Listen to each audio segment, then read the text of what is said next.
بسم اللہ الرحمن الرحیم۔ السلام علیکم ناظرین، آپ دیکھ رہے ہیں پروگرام حقائق، میں ہوں آپ کے ساتھ فائزہ شیرازی۔ ناظرین، سب سے پہلے آتے ہیں پروگرام کے پہلے حصے کی طرف، جس میں ہم ڈسکس کریں گے حکومت اور فوج کی پارٹنرشپ اسی طرح چلتی رہی تو پاکستان دنیا کے نقشے پہ مضبوط ملک بن کر ابھرے گا، یہ کہنا ہے وزیر اعظم صاحب کا۔ ناظرین، میں نے جنوری کے مڈ میں آپ کو ایک خبر دی تھی کہ ایک آفر کروائی گئی ہے پاکستان تحریک انصاف کو، اور وہ آفر کروائی گئی ہے کہ کچھ ڈائلاگ یا کوئی ڈیل کر لیتے ہیں اور اس میں ارلی الیکشنز بھی پاسبل ہیں، اور جس کا میں نے آپ کو بتایا تھا کہ علیمہ بی بی نے اور اچک زئی صاحب نے انکار کر دیا ہے کہ ہم کسی بھی طرح کی ڈیل کی طرف نہیں جائیں گے، کوئی ایسی ڈسکشن نہیں ہوگی۔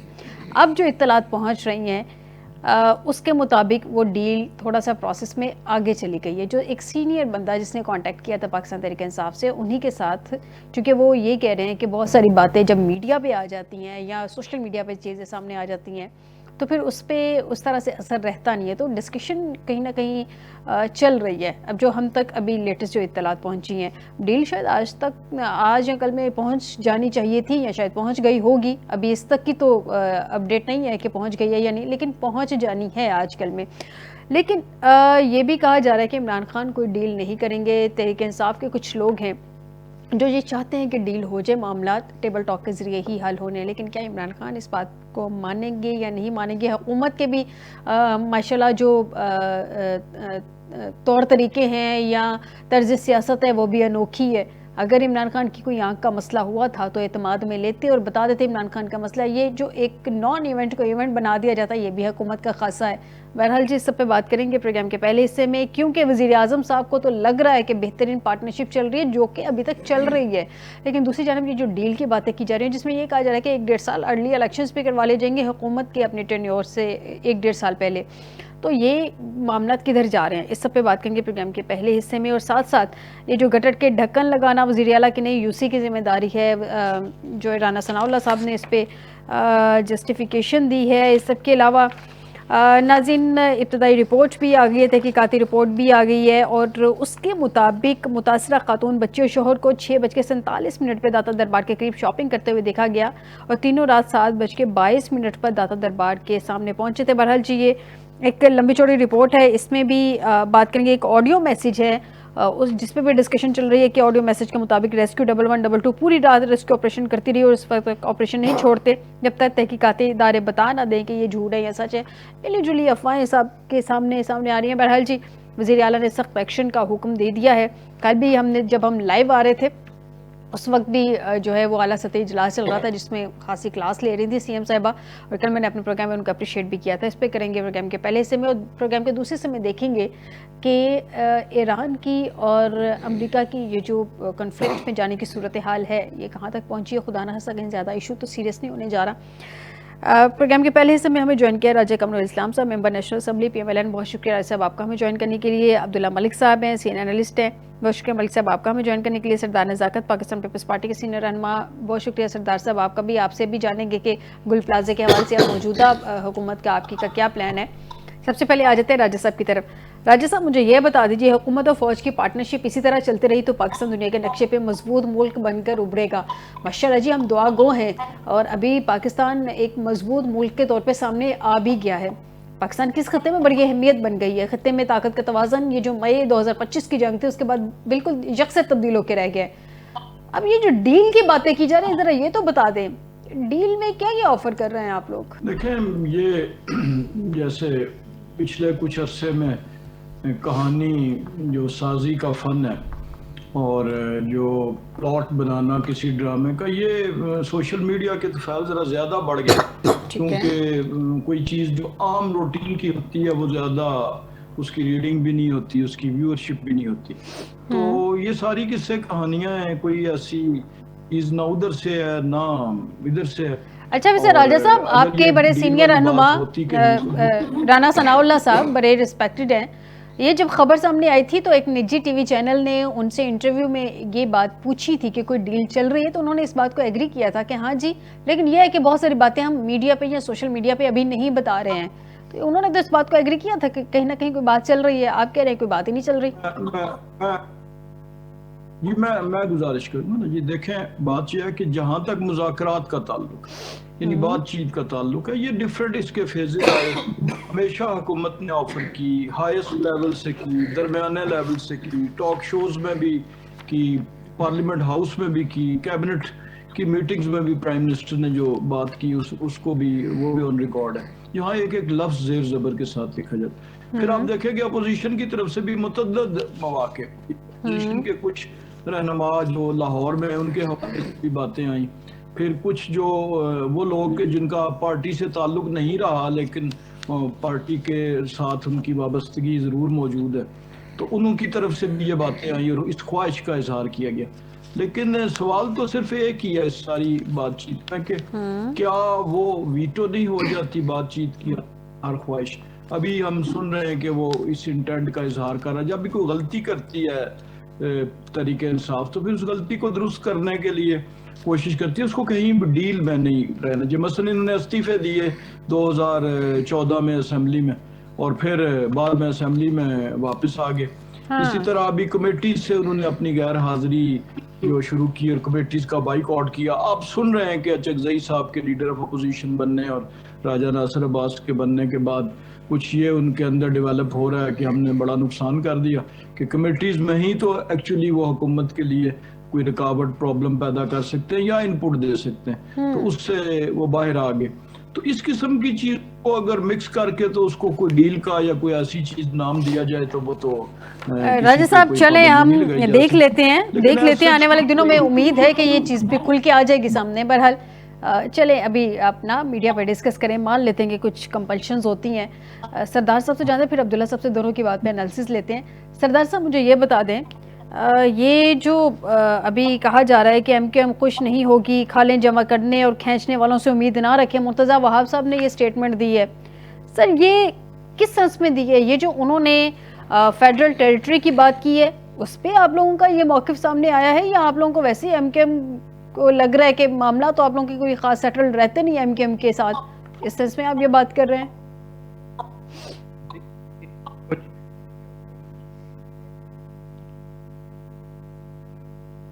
سردار صاحب کی آواز نہیں آ رہی. تمام پاکستان کی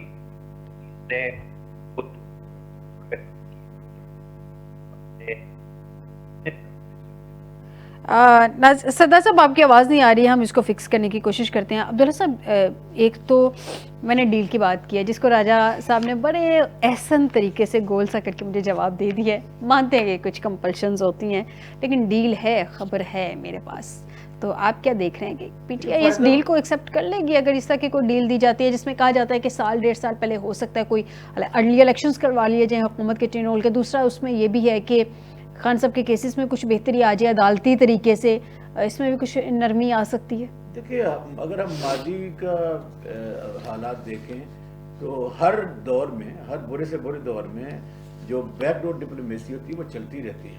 میرا خیال ہے وہ چلتی ہی رہنی چاہیے. اسی کو وہ کہتے ہیں کہ ڈائلاگ. دیکھیں کوشش ہونی چاہیے کہ جو پارٹیز ہوتی ہیں خصوصاً جو اپوزیشن پارٹی ہوتی ہیں اس کو ٹیبل پہ لایا جائے اور ٹیبل پہ بیٹھ کر جو قومی سطح کے مسائل ہوتے ہیں وہ کا آپ کے اکراس دی بارڈر ہوں یا ود ان دی بارڈر ہوں ان کو ڈسکس کیا جائے. دیکھیے اس وقت کووڈ-19 کے بعد کے جو حالات ہیں دنیا بھر کے وہ یکسر بدلے ہیں، بڑی تبدیلی رونما ہوئی ہے. خصوصاً جو معیشت ہے وہ بہت سارے ملکوں کی وہ زبوں حالی کا شکار ہے. اس لیے ہر ملک کو اپنی سیکیورٹی کا اور اپنی معیشت کا اور عدم استحکام کا سامنا ہے. جس طرح آپ نے اب دیکھا ہوگا نیٹو کنٹریز ہیں، یورپین یونین ہے، یوکرائن اور رشیا کی وار ہے، امریکہ کو اپنے جو آئل وغیرہ جو منرلز ہیں اس کا فیس کا سامنا ہے. دیکھیے ان حالات میں پاکستان کے لیے بڑا ہی ضروری ہو جاتا ہے کہ پاکستان کے جو سیاسی حالات ہیں یا معاشی حالات ہیں ان میں ایک اسٹیبلٹی آنی چاہیے، استحکام آنا چاہیے. دوسری بات یہ کہ دیکھیں 3 قسم کی لڑائیاں ہوتی ہیں. ایک جو اپوزیشن جب کرائسس میں ہوتی ہے تو وہ اسٹریٹ پاور شو کرتی ہے. دوسری ود ان پارلیمنٹ ہوتی ہے. تیسری اگر آپ کے اوپر کیسز ہوں تو وہ کورٹس میں ہوتی ہیں. اب انفارچونیٹلی پاکستان تحریک انصاف کے پاس وہ کیڈر نہیں ہے جو کہ بہت زیادہ ایجیٹیٹ کر سکے، جو کوئی ایسی پارٹی ہو جو اتنی تنظیم سازی ہوئی ہو کہ بڑی اسٹرانگ قسم کی ہو، لوگ باہر نکلیں اور چوک کر دیں. ایسے حالات نہیں ہیں. اب پیچھے رہ جاتے پارلیمان. اب پارلیمان کے باہر جو پی ٹی آئی وہ لڑائی جھگڑا کرتی ہے، لیکن ان کو چاہیے کہ اگر وہ واقعی افیکٹو رول ادا کرنا چاہتے ہیں تو وہ پارلیمان کا جو پورے کا سسٹم ہے وہ چوک کر سکتے ہیں۔ راجہ صاحب اس چیز کو سمجھتے ہیں کہ جب نون لیگ کی حکومت تھی پچھلے ایرا میں، اس سے پچھلے ایرا میں، اور صرف 17 سیٹیں تھی پیپل پارٹی کے، اور زاد صاحب لیڈر اپوزیشن تھے، تو آپ نے دیکھا ہوگا کہ اس وقت پیپل پارٹی کی 17 سیٹوں نے نون لیگ کی حکومت کو چوک کر کے رکھ دیا تھا، اور پھر بلاخر ان کو ایک معاہدے پہ آنا پڑا تھا، ایک ڈائلاگ کا۔ پھر محترمہ بینظیر بھٹو اور میاں نواز شریف کے درمیان بھی جو سی او ڈی ہوا وہ بھی اسی کا نتیجہ تھا۔ میرے کہنے کا مقصد یہ ہے کہ دیکھیے سیاسی جماعتوں کو کسی نہ کسی نقطے پر آ کر ڈائلاگ کرنا چاہیے، یہ ڈیل نہیں ہے، دیکھیں یہ ایک جمہوریت کو یا سسٹم کو آگے بڑھانے کے ڈائلاگ ہے۔ مثلا دیکھیں نا، اگر آپ کہتے ہیں 5 سال حکومت چلنی ہے، 2 سال تو ویسے گزر گئے، اچکولے کھاتے کھاتے 2 سال اور گزر جائیں گے، کل کی بات ہو جائے گی۔ اگر 4 سالوں پہ کہیں جا کے سلسلہ رکتا ہے تو بڑی اچھی بات ہے۔ اب دیکھ رہے ہیں یہ وہ مسائل ہیں۔ اس میں یہ بھی آفر کروایا گیا ہے کہ الیکشنز بھی فیئر کروا دیے جائیں گے۔ میں وہ اسی طرف آ رہا ہوں نا کہ یہ دیکھیں نا، اگر اس قسم کی چیزیں جو آ رہی ہیں یہ بڑی اچھی بات ہے۔ اگر پارلیمان کے فلور پر لیڈر اپوزیشن کے ساتھ مل بیٹھ کر جو الیکشن کمیشن کے چیئرمین ہیں ان کا اپوائنٹمنٹ ہو جائے، چونکہ ابھی ڈھاک پہ وہ چل رہے ہیں، ان کا ٹینور ختم ہو گیا، جو پورے ممبران ہیں، فری اینڈ فیئر الیکشن ہو جائے، اگلی حکومت آ جائے، اکاؤنٹیبلٹی جو ہے نا وہ جو کہتے ہیں انتقامی جذبے وہ ختم ہو جائیں، اور ایک ریکنسیلیشن کی پالیسی چل پڑے۔ دیکھیں جیل گزارنا بڑا مشکل ہوتا ہے، اگر آپ کہیں نا کہ بڑا فلاں شخص بڑا بہادر ہے۔ اب دیکھیں کہ جب 11 سال تک زرداری صاحب جیل میں رہے تھے، آج وہ استحکام اب وہ آ گئے ہیں ریکنسیلیشن کی پالیسی پہ۔ انہوں نے سوچا کہ اب لڑائی جھگڑا زیادہ اس سے فائدہ کو نہیں ہے، پارٹی کو بھی ہم تنگ کریں گے، ورکر کو بھی تنگ کریں گے، بہتر ہے کہ ہم جو مسائل ہیں ان پہ ایک نا نیگوسیشن کر لیں۔ اب وہ کامیاب رہے سلسلہ۔ تو میرا خیال ہے کہ پی ٹی آئی کی قیادت کو بھی غم، یہ جو گریویس ہے ریونج چھوڑ کر بالآخر دونوں کو 2 قدم پیچھے ہٹ کے 4 قدم آگے جانے کے لیے کوشش کرنی چاہیے۔ عمران خان صاحب کو بھی چاہیے کہ وہ 2 قدم پیچھے ہٹیں۔ تو اہم بات جو اب شروع میں آپ نے بات کی تھی، وزیر اعظم کہتے ہیں کہ ہم ایک پیج پہ، میرا خیال ہے کہ ہمیں جو فوج کے جیسے نمائندے ہیں آئی ایس پی آر کو ہمیں کہہ چکے ہیں کہ ہمارا سیاست کوئی تعلق نہیں ہے، تو ہمیں وزیر اعظم کو بھی یہ نہیں کہنا چاہیے، وہ کہنا چاہیے کہ پارلیمنٹ جو ہے نا بڑی اسٹرانگ ہے اور اکانومی اچھی جا رہی ہے، ہم کوشش کر رہے ہیں، اس قسم کی اڈاپٹ کرنا چاہیے۔ کیونکہ پھر اب آپ کو پتا کہ جب ہم ایک پیج پہ کہتے ہیں تو اپوزیشن پہ اعتراض کرتی ہے، جب حکومت خود ایک پیج کی بات کرتی ہے تو پھر اپوزیشن بھی اپنے وقت میں تو یہ کمنٹ کروں گا کہ جو ڈائلاگ کی پالیسی ہے اس کو پروموٹ بھی کرنا چاہیے، اپریشیٹ بھی کرنا چاہیے، کرٹیسزم نہیں ہونا چاہیے، ہاں نیتوں کو دیکھنا چاہیے، کیا دونوں طرف جو ہے نا لوگ واقعی کرنا چاہتے ہیں۔ میرا خیال ہے کہ محمود اچکزئی صاحب ایک اچھی آپشن ہے، ان کے بہت اچھا کام لے سکتے ہیں۔ لیکن محمود اچکزئی صاحب بھی شاید ان کے پاس اختیارات لیمیٹڈ ہی ہوں گے۔ میں سردار صاحب کی طرف آتی ہوں۔ سردار صاحب آپ تک میری آواز پہنچ رہی ہے؟ جی بالکل آ رہی ہے۔ اچھا سردار صاحب مجھے بتائیے گا، میں نے آپ سے کوشچن کیا تھا، یہ جو مرتضی وہاب صاحب کی سٹیٹمنٹ ہے، یہ جو انہوں نے فیڈرل ٹیریٹری بنانے کی بات کی ہے کراچی کو، اس پہ آپ لوگوں کا ریئیکشن ہے؟ کس بات پہ آپ لوگوں نے ان کو تنقید کی ہے؟ دیکھیں ایک انفارچونیٹ واقعہ ہوا گل پلازا کا، جس کے بعد کراچی میں وہ لوگ جن کے پاس کراچی کا مینڈیٹ نہیں ہے ان کو کراچی کا مینڈیٹ دلوایا گیا۔ وہ لوگ خام خواہ اٹھ کے ایک واقعے کو لے کے، ایک انفارچونیٹ انسیڈنٹ کو لے کے پورے پاکستان کے اندر انہوں نے پاکستان پیپلز پارٹی اور صوبائی گورنمنٹ کے خلاف کیمپین کی ہے۔ دیکھیں انسیڈنٹ نہیں ہونا چاہیے، ڈیفینیٹلی اس کے اوپر حکومت نے کمیٹی بھی بنائی، آج بہت سارے آفیسران کو معطل بھی کیا گیا۔ دیکھیں واقعات ہوتے ہیں، رات کو لاہور میں واقعہ ہوا تو ہم اس چیز کا یہ تو نہیں مطالبہ کر سکتے کہ لاہور کو آج کوئی بھی جماعت لاہور کی اٹھ کے کہے کہ لاہور کو وفاق کے انڈر دے دیں۔ میں سمجھتا ہوں کہ اس طرح کے واقعات نہیں ہونے چاہیے، اس کے اوپر جتنی بھی سرزنش ہو، جتنی سزا ہو، وہ کم سے کم سزا یہ ہونی چاہیے کہ ان آفیسران کی جو رسپانسبلٹی ہے ان کو فکس ہونا چاہیے۔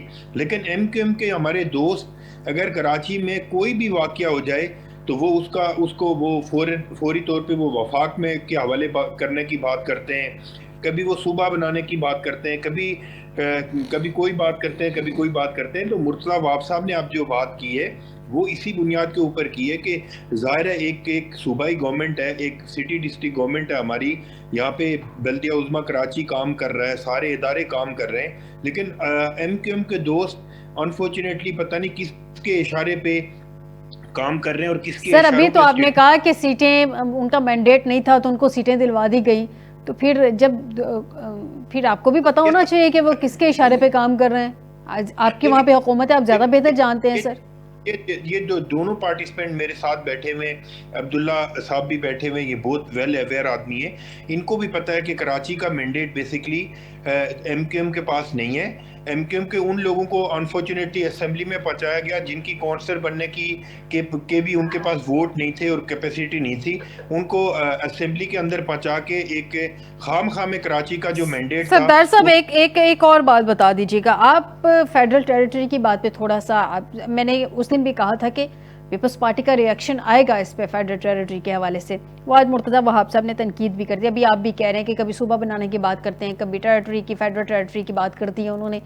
سر آپ کے نالج میں ہوگا 27ویں ترمیم کی جب ڈسکشن چل رہی تھی اور ترمیم جب بن رہی تھی اس وقت بھی یہ کراچی کو فیڈرل ٹیریٹری بنانے کی بات ہوئی تھی اور بہت ساری فیڈرل ٹیریٹریز کریٹ کرنے کی بات کی گئی تھی، جس میں ایک یہ بھی آپشن تھی. 4 اگست کو ایک بڑی اہم میٹنگ ہوئی تھی، اس میٹنگ کا میں ریفرنس کوٹ کر رہی ہوں.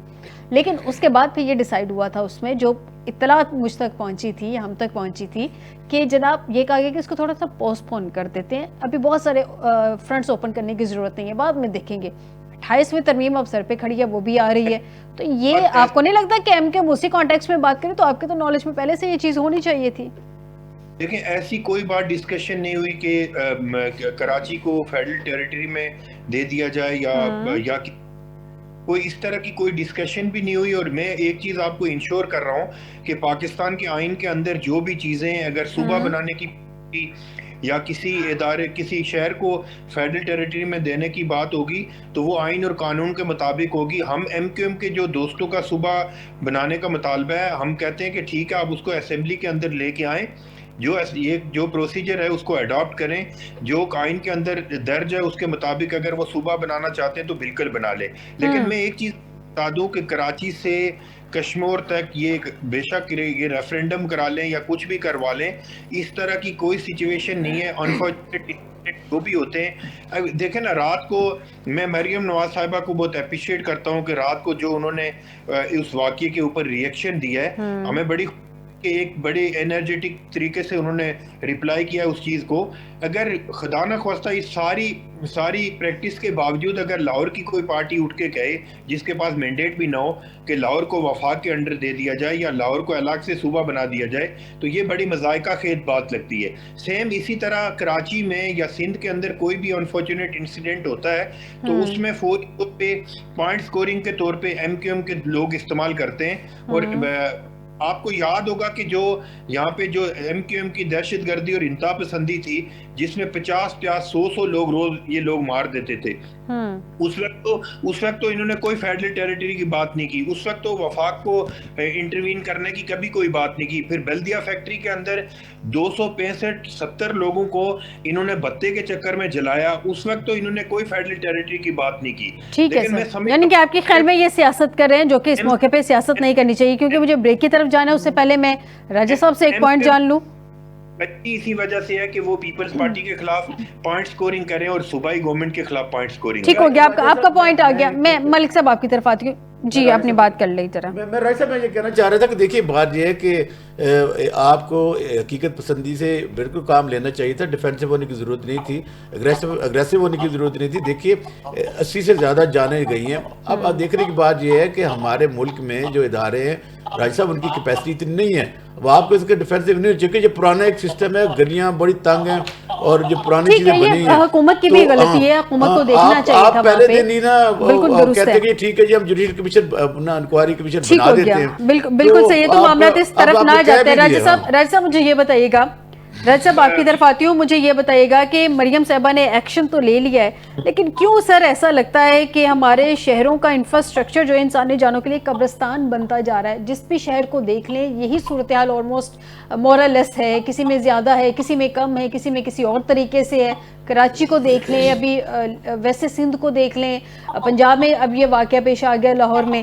سر ایکشن تو لے لیا گیا ہے، معطلیاں بھی کچھ ہو گئی ہیں، اس پہ سیریسلی سزائیں بھی دلوائی جائیں گی یا معاملات ماضی کی طرح ایسے دب جائیں گے؟ راجہ صاحب دیکھیں اس قسم کے واقعات کی چند اس قسم کے واقعات کی کچھ وجوہات ہوتی ہیں. پہلی وجہ تو یہ ہوتی ہے کہ عام طور پر جب یہ کام ایگزیکیوٹ ہو رہے ہوتے ہیں اور ایون جو ایگزیکیوٹ نہیں بھی ہو رہے, یعنی جو رننگ سیویج لائنیں ہیں, وہاں پہ جو سوسائٹل ہمارے رویے ہیں کہ وہ گزرتا ہوا دیکھے گا اور وہ گٹر کا ڈھکن اٹھا کے لے جائے گا. اور ظاہر ہے پھر حکومت نے رکھنا بھی ہوتا ہے یا میونسپل اداروں نے. میں کسی ایک صوبے کی بات نہیں کر رہا, تمام صوبوں میں, لیکن اس کے دوران کئی دفعات سے. تو ایک تو وہ جو معاشرتی بے حسی ہے, اور یہ ایک ہر چیز میں چونکہ اس کا بہتر پہلو بھی ہوتا ہے. یہ جو واقعات پہ در پہ ہوئے, اس سے زیادہ واقعات پہلے بھی ہوتے تھے, یہ نہیں کہ نہیں ہوتے تھے, اس سے زیادہ شاید ہوتے تھے. لیکن جس طریقے سے میڈیا نے اور سوسائٹی نے اس پہ رسپونڈ کیا, اس پہ ریئیکٹ کیا, اہل دانش نے, پولیٹیشنز نے, دیگر اپوزیشن جماعتوں نے بھی, اور سماج کے ہر شعبے نے, تو اس کے نتیجے میں اب یہ ایک ایشو بن کے سامنے ہے. ورنہ سر کسی کی جان چلی جاتی ہے تو یہ ایشو نہیں ہے. سر مجھے ایک بات بتائیں, ایشو میں راجہ صاحب آپ کے ریسکیو ادارے وہاں پہ پہنچ کے مان نہیں رہے تھے, آپ کی انتظامیہ کہہ رہی تھی ٹیکنیکلی پاسبل نہیں ہے. میاں کا بیان ہے کہ مار رہے ہیں, اس سے بری بات ہے. سر آپ کے تو سیکیورٹی ادارے کہہ رہے تھے ٹیکنیکلی پاسبل ہی نہیں ہے, وہ انتظامیہ کہہ رہی تھی ٹیکنیکل پاسبل نہیں ہے کہ اس طرح کی کوئی واقعہ یہاں پہ پیش آئے. بعد میں پھر واقعہ پیش آ گیا سر, حقیقت وہ ڈیڈ باڈیز بھی مل گئی. وہی بات کر رہا ہوں, یا تو مجھے بات کرنے کا موقع جی پلیز پلیز سر, آپ کو یاد دلانا بھی تو ساتھ ساتھ ضروری ہے نا. آپ کہہ رہے ہیں کہ میڈیا نے ایشو ہائی لائٹ کر دیا. میڈیا جب تک انفارچونیٹلی ایشو ہائی لائٹ نہ کرے اتنا ایکشن نہیں ہوتا. تو پھر اگر آپ یاد, جی جی چلیں آپ بات کر لیں. میں سر میں نے تو پوائنٹ ریز کر دیا, اب آپ کی ٹرن ہے, آپ اپنی بات کریں پلیز.